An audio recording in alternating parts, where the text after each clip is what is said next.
찬송가 408장입니다. 찬송가 408장입니다.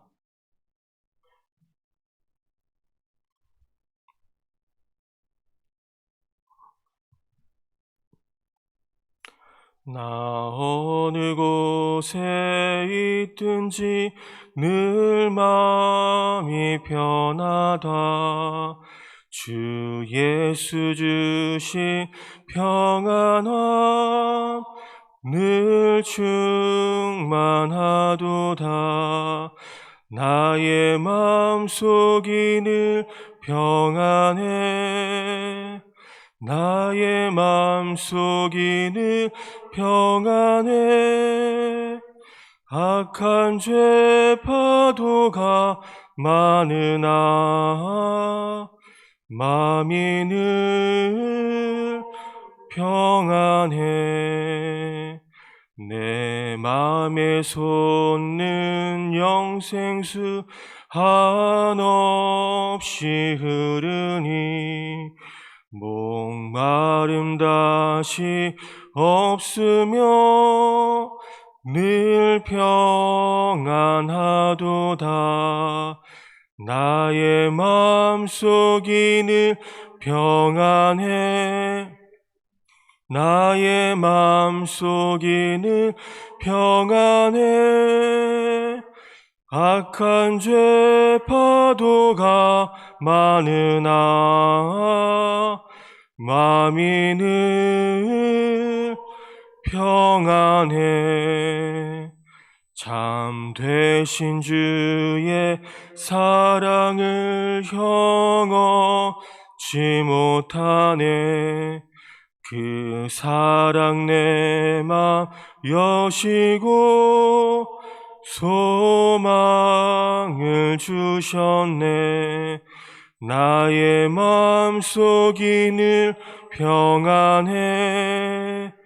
나의 마음속이 늘 평안해. 악한 죄 파도가 많으나 마음이 늘 평안해. 주 예수 온갖 고난을 왜 몸소 당했나. 주 함께 고난 받으면 멸류관 없겠네. 나의 마음속이 늘 평안해. 나의 마음속이 늘 평안해.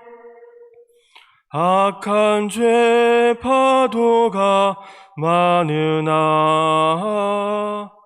마음이 늘 평안해. 아멘. 하나님 말씀은 욥기 11장 12절부터 20절까지 말씀입니다. 구약 성경 772페이지에 있습니다. 욥기 11장 12절부터 20절까지 말씀 교독하시고 마지막 절을 같이 읽겠습니다. 허망한 사람은 지각이 없나니 그의 출생함이 들나귀 새끼 같으니라.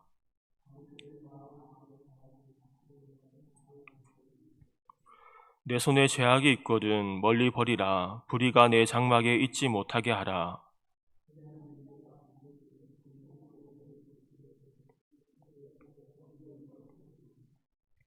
곧 내 환난을 잊을 것이라. 내가 기억할지라도 물이 흘러감 같을 것이며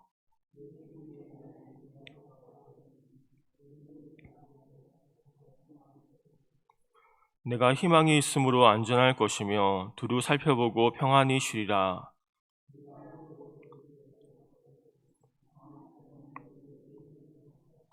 그러나 악한 자들은 눈이 어두워서 도망할 곳을 찾지 못하리니 그들의 희망은 숨을 거두는 것이니라. 아멘. 네, 오늘 본문은 어제에 이어서 소발의 이야기가 계속적으로 이어지고 있습니다. 소발은 욥에게 하여금 회개를 촉구하고 있습니다. 소발의 회개는 아주 회개 촉구는 아주 강력하고 또한 구체적이라고 볼 수 있습니다. 12절입니다. 허망한 사람은 지각이 없나니 그의 출생함이 들나귀 새끼 같으니라. 소발은 욥을 향해 그 어리석고 미련한 자에 관한 속담을 말합니다. 욥이 그와 같다는 것입니다. 허망한 사람은 지각이 없고 그의 출생이 들나귀 새끼 같다라고 말하고 있습니다. 이 속담은 어리석은 자에게 지혜를 기대하는 것은 마치 들나귀가 사람으로 태어나는 것과 같다는 것입니다. 즉 불가능한 것으로 따라서 욥은 자기가 옳다고 하는 어리석은 주장을 철회하고 하나님께 자신의 잘못을 고백하고 회개해야 한다고 말하고 있습니다. 그래서 13절과 14절은 이렇게 이어집니다. 만일 내가 마음을 바로 정하고 주를 향하여 손을 들 때에 내 손에 죄악이 있거든 멀리 버리라. 불의가 내 장막에 있지 못하게 하라. 소발은 욥에게 어리석은 주장을 철회할 것을 요구합니다. 자신의 어리석음과 무능함을 인정하고 하나님 앞에 겸손하라고 촉구하고 있습니다. 소발은 욥에게 만일 마음을 바르게 정하고 더 이상 하나님을 비방하거나 원망하지 않고 이 손을 들어 하나님을 찬양할 때에 손에 죄악이 있다면 멀리 버리고 욥의 집안에 더 이상 불의가 함께 있지 못하게 하라고 공고하고 있습니다. 그렇게 할 때 하나님이 욥에게 희망을 주시고 욥을 지켜주시라고 말씀하고 있습니다. 이러한 소발의 주장은 욥이 하나님을 찬양하지 않고 손에 죄악이 가득하고 욥의 집안에 온갖 불의가 함께 거하는 공간이라는 사실을 전제하고 있습니다. 그러나 사실 욥은 이미 하나님 앞에 가난한 마음을 가지고 간절히 구하고 있습니다. 우리는 최소한 손을 뻗어 하나님께 간절히 간구하는 사람에게 이 손을 들어 하나님께 기도하면 하나님이 회복시킬 것입니다라는 형식적인 권면은 하지 말아야 합니다. 때로 그런 경우가 있습니다. 상황과 환경이 어려워 기도하고 있는데 환경과 상황은 크게 달라지지 않습니다. 그럴 때 우리는 권면하기를 더 많이 기도해야 된다. 기도가 부족해서 그렇다. 이 말이 이렇게 권면할 수 있는데 이 말이 맞을 수도 있는데 이렇게 권면하는 것은 그다지 좋은 것은 아닙니다. 왜냐하면 그도 열심히 자신의 나름대로 절박하게 기도하고 있기 때문입니다. 그럴 때 차라리 겸손히 그를 위해 하나님께 간구하며 그의 이야기를 들어주고 공감해 주는 것이 필요합니다. 그리고 15절은 이렇게 이어집니다. 그래야 하면 내가 반드시 흠없는 얼굴을 들게 되고 굳게 서서 두려움이 없으리니. 소발은 욥에게 새로운 삶을 향한 희망을 주고자 합니다. 그러나 어디까지나 앞에서 말한 것처럼 욥이 회개하고 돌이킬 때에 그러한 삶이 주어지게 될 것을 말씀합니다. 그렇게 한다면 욥은 하나님 앞에 주저하지 않고 얼굴을 들게 될 것이고 더 이상 자신의 죄로 인해 수치를 당할 필요가 없고 이 하나님의 징계에 대한 두려움 없이 당당하고 굳게 설 것이라고 권면하고 있습니다. 즉 소발도 다른 이들과 마찬가지로 욥이 회개하고 돌이키면 이 회복의 은혜가 함께할 것이라는 내용을 계속적으로 말하고 있습니다. 그래서 16절도 이렇게 이어집니다. 곧 내 환난을 잊을 것이라 내가 기억할지라도 물이 흘러감 같을 것이며. 16절에서 욥이 회개할 때에 이제 다시 회복시키심으로 이전의 환난은 기억도 나지 않게 하신다는 하나님의 약속을 말합니다. 소발의 이 말은 욥에게는 공허한 말이지만 일반적으로 우리에게는 적용이 되는 말입니다. 하나님은 죄인이 회개하기만 하면 하나님은 그가 언제 징계를 고통을 당하는가 할 정도로 다시금 회복시켜 주십니다. 소발은 환난을 추억할지라도 그것이 물이 흘러감 같을 것이라고 말하고 있습니다. 시냇물은 항상 같은 물을 같지만 사실은 언제나 다른 물입니다. 우리가 시냇물에 발을 담그고 있다고 해서 그 발에 닿은 물이 언제나 같은 물은 아닙니다. 우리의 발에 닿은 물은 이미 흘러가 버리고 또 다른 물이 흘러와 우리의 발을 적시게 됩니다. 그리고 우리의 발에 한번 닿았다가 흘러간 물은 다시 돌아오지 않습니다. 우리가 죄를 범하여 오는 환난도 그와 같은 성격을 가지고 있습니다. 우리가 죄를 범함으로 인해서 이 환난이 오면 우리는 정말 죽을 지경입니다. 하지만 하나님, 우리가 그러한 환난 가운데 회개하기만 하면 그것이 언제 우리에게 왔었냐는 듯이 우리에게 사라지고 맙니다. 대신에 하나님의 회복의 은혜가 우리에게 임하게 되는 것입니다. 그러므로 우리는 환난으로 인해 지난 고통을 쉽게 잊어버리게 되는 것입니다. 우리의 부모들도 우리를 사랑의 매로 징계하시다가도 우리가 잘못을 시인하고 용서를 구하면 우리를 치던 매를 꺾고 우리를 품에 안아주시는 것입니다. 우리를 위로하고 죄를 범하기 이전보다 더 많은 애정을 쏟아주십니다. 본문은 그것을 말하고 있습니다. 하나님께 당하는 징계도 당할 때는 괴롭지만 회개하면 그것은 곧 잊혀지게 될 것이라는 것이 말하고 있습니다. 하나님의 회복의 은혜는 이전의 모든 고통을 기억도 나지 않게 할 정도로 크고 놀라운 것입니다. 우리가 이 하나님의 회복의 은혜를 모두 맛볼 수 있기를 바랍니다. 그리고 17절에 또 회개하는 자에게 이 주어질 복에 대해서 계속적으로 이야기합니다. 17절입니다. 내 생명의 날이 대낮보다 밝으리니 어두움이 있다 할지라도 아침과 같이 될 것이요. 17절도 역시 욥에게는 적용하기 힘들지만 우리에게는 적용할 수 있습니다. 죄를 회개하여 어두움의 날을 통과한 사람에게 이 밝은 내일이 있을 거라는 것입니다. 내 생명의 날이 대낮보다 밝으리니 어두움이 있다 할지라도 아침과 같이 될 것이요. 이것은 마치 야곱강에 길고 지루하며 처절한 밤을 보냈던 야곱이 분이엘의 새 아침을 맞이했던 것을 생각나게 해주는 표현입니다. 야곱이 야복강에서 맞이한 밤의 의미를 생각해보면 이렇습니다. 당시 야복 나루에서의 밤은 그때까지 그의 인생을 보여주는 듯한 그런 칙칙하고 어두운 밤이었습니다. 축복을 받아내기 위해 아버지와 형을 속이고 홀로 먼 곳을 여행해야 하는 불행한 밤과 같은 인생이었습니다. 그렇게 해서 도착한 밧단 아람에서도 그의 어둠은 계속되었습니다. 낮의 더위와 밤의 추위를 견뎌내야 했으며 삼손 라반으로부터 이 아무런 삭도 받지 못한 것을 포함해서 그의 삶은 어두움의 삶이었고 밤의 인생이었습니다. 그러나 야곱의 밤을 지난 후에 그의 인생은 확실히 달라졌습니다. 그는 원수 사이의 형과 무사히 화해하게 되었고 약속의 땅인 가나안 땅을 차지하게 되었습니다. 오늘 본문의 의미는 야곱의 혹독한 밤, 자기가 깨어지는 밤을 지난 자에게는 찬란한 분이엘의 아침이 찾아온다는 것입니다. 오늘 욥도 이러한 혹독한 밤을 지나서 영구히 어두워지지 않는 아침의 인생을 맞이했습니다. 인생에서 길고 긴 터널 같은 어둠이 지나고 이 찬란한 영광의 아침을 맞이하지 않은 의인이 없습니다. 그러므로 우리는 밤을 두려워하지 않아야 됩니다. 머지않아 우리 앞에 분이엘의 찬란한 아침이 우리에게 도래하게 될 것입니다. 성경은 이렇게 말씀합니다. 고린도후서 4장 17절입니다. 우리가 잠시 받는 환난에 경한 것이 지극히 크고 영원한 영광에 중한 것을 우리에게 이루게 함이니. 이 환난은 경한 것이고 작은 것이지만 이 영광은 중한 것이고 큰 것입니다. 우리 모두에게 분이엘의 새 아침의 영광이 임할 수 있기를 축복합니다. 그리고 계속적으로 서발은 욥이 회개하고 돌이킬 때에 임하게 될 은혜에 대해서 말씀합니다. 18절입니다.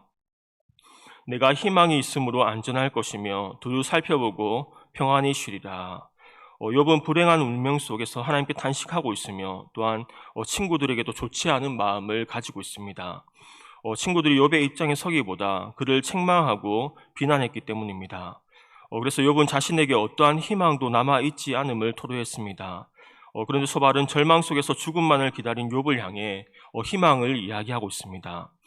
욥이 친구들의 조언을 받아들여서 새로운 결심을 한다면 욥이 안전과 평안이 회복될 것이라고 말합니다. 욥은 혹시나 하는 마음으로 주위를 살펴보아도 그를 위협하거나 두렵게 할 것은 아무것도 없으리라고 말합니다. 욥은 평안히 잠자리에 들 수 있을 것이며 놀람과 두려움의 전령이 욥을 깨우는 일은 없을 것입니다. 욥은 낮이든 밤이든 걱정이나 근심 없는 삶을 살게 될 것입니다. 이것이 참으로 큰 복이 아닌가 싶습니다. 평안이 성경이 말하는 복 중에 하나입니다. 우리가 많이 가져도 평안하지 않을 수 있습니다. 많이 가져도 관계가 평안하지 않을 수 있고 많이 가져도 염려와 걱정이 많을 수 있는데 소발은 욥이 회개하고 돌이킬 때에 이 평안의 복이 임하게 될 것을 말하고 있습니다. 우리에게도 이 평안이 임하고 더하여지는 은혜가 있기를 원합니다. 소발은 욥에게 죽음의 세계에 대해서 얻는 쉼과 평안이 아니라 지금 품을 수 있는 희망에 대해서 말하고 있습니다. 그리고 소발은 욥이 이렇게 두려움 없는 삶을 살 뿐 아니라 더 나아가 많은 사람이 욥에게 은혜를 구하게 될 것이라고 주장합니다. 19절입니다. 내가 누워도 두렵게 할 자가 없겠고 많은 사람이 내게 은혜를 구하리라. 하나님은 믿음으로 사는 의인을 이 세상의 중심으로 세워주십니다. 많은 사람들이 찾아와서 은혜를 구하게 된다는 것입니다.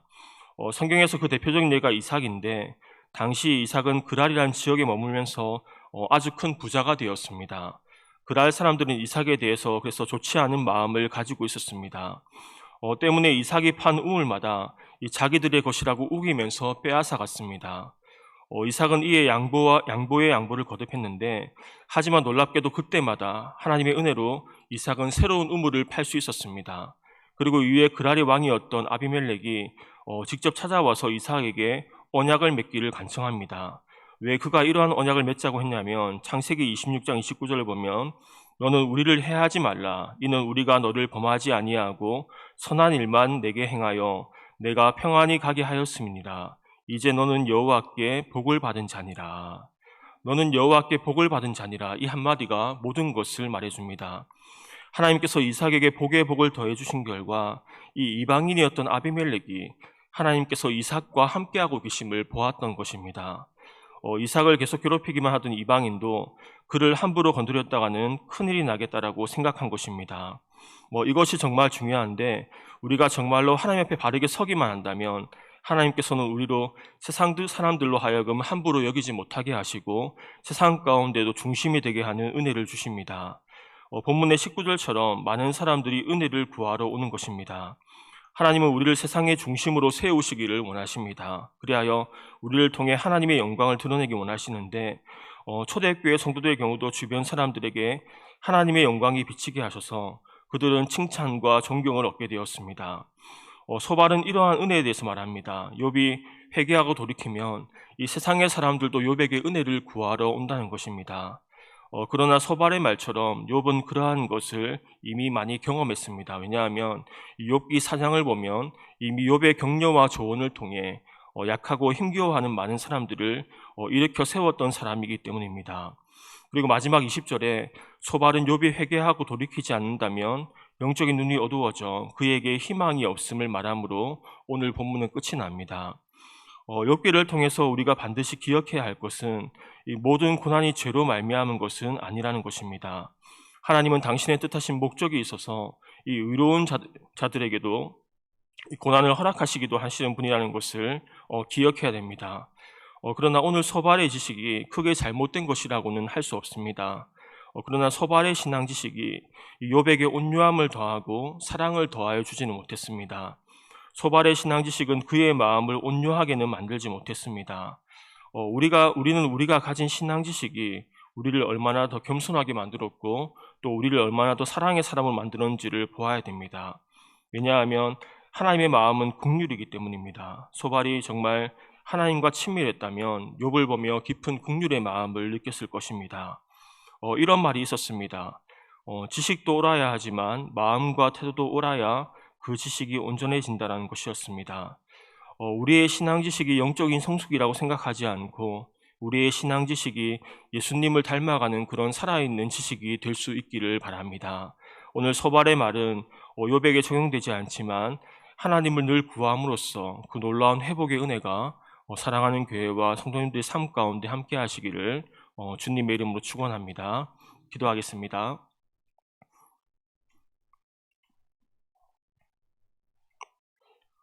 사랑의 하나님, 오늘 하루도 첫 시간을 하나님께 드리게 하시니 감사드립니다. 우리가 가지고 있는 신앙 지식이 우리의 삶을 변화시키는 지식이 되어지길 원합니다. 우리가 알고 있는 하나님의 말씀이 그 예수님의 마음을 더욱 닮아가게 하시고 온유하고 긍휼과 아버지의 마음을 가지게 되는 말씀과 하나님이 아는 지식이 되게 하여 주옵소서. 우리 오늘 놀라운 회복의 은혜가 우리 모두에게 있기를 원합니다. 어두운 길을 걸어가고 있는 성도님들이 있다면 이 분이엘의 새아침의 밝은 은혜가 있기를 원합니다. 두려움과 걱정 가운데 살아가고 있는 분들이 있다면 놀라운 평안의 은혜가 임하기를 기도합니다. 또한 세상을 살아갈 때에 넉넉히 이기는 은혜가 있게 하시고 세상에서 많은 사람들이 은혜를 구하러 오는 사람들이 다 되게 하여 주옵소서. 교회 안에 연약한 자들을 위해 기도합니다. 참으로 하나님이 아니면 안 되는 상황들이 많이 있습니다. 주의 은혜와 긍휼로 그들을 치유하여 주시고 하늘의 평안으로 가득하게 하시고 하늘의 소망으로 채워주시며 성령 하나님의 만져주심이 있게 하여 주옵소서. 교회의 직분자들을 선출한 선거가 있습니다. 아무도 시험에 들지 않게 하시고 주의 자비와 긍휼로 교회의 일꾼들이 많이 세워지게 하시고 주님의 마음을 가지고 성령과 믿음이 충만한 일꾼들이 세워지게 하여 주옵소서. 이곳에 주의 영광이 가득하길 기도합니다. 이곳에 사모하러 나온 모든 자들에게 각자에게 필요한 은혜를 부어주시고 하나님과의 친밀함이 모두에게 열어지고 더욱 깊어지는 은혜가 있게 하여 주옵소서. 오늘도 주님께서 우리와 동행하여 주옵소서. 감사드리며 살아계신 예수님의 이름으로 기도드립니다. 아멘. 하늘에 계신 우리 아버지, 아버지의 이름을 거룩하게 하시며 아버지의 나라가 오게 하시며 아버지의 뜻이 하늘에서와 같이 땅에서도 이루어지게 하소서. 오늘 우리에게 일용할 양식을 주시고 우리가 우리에게 잘못한 사람을 용서하여 준 것 같이 우리 죄를 용서하여 주시고 우리를 시험에 빠지지 않게 하시고 악에서 구하소서. 나라와 권능과 영광이 영원히 아버지의 것입니다. 아멘.